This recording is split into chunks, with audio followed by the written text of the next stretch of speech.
I'm sure you've noticed markets are in turmoil right now. Stocks have dropped 10% in just a matter of weeks. Anxiety and fear running high as everyone tries to digest the administration's latest moves. But I'm curious, is this being more driven by facts or feelings? You know, what we read, a reel or a video that we watch, or conversations we have in our echo chambers and social media groups, they can all manipulate our feelings and turn them into outright fear. And it's safe to say right now, there's no shortage of things to be concerned about. The new administration is bringing a sledgehammer to government spending, which, whether you agree or not, has massively propped up the US economy these past few years. And then add to that tariffs and depopulation efforts targeting immigration. It's easy for anyone to think that an economic collapse is imminent, especially right here in the DC metro area. After all, that's what the stock market's telling us, right? As it crashes 10%. But what if all this was more fear than fact? You know, as I have real conversations in the DC metro area, what I'm seeing is very different than what people are feeling or speaking. It's as if someone points to what they read and then they'll quickly say something like, well, I'm fine. I'm not impacted. I mean, but those people over there, they're losing their jobs and it's going to be a disaster, but I'm fine. I'm still going on a nice spring break vacation. I'm going out to eat. My job's stable, but all those poor other people. Now, I don't want to downplay the real life stories of someone losing their job because it's out there, it's happening,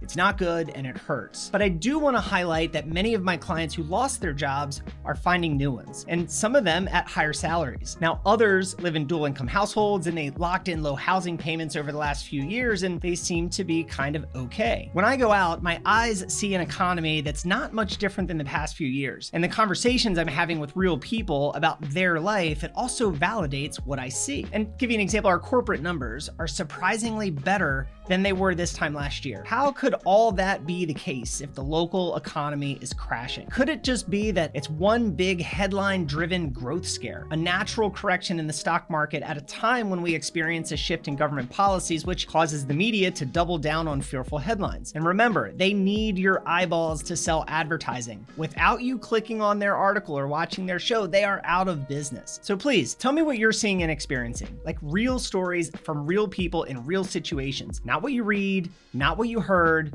but what you know to be fact because you're experiencing it yourself. And I hope we can keep this conversation going over the next few months, so drop some comments below. Let me know your thoughts.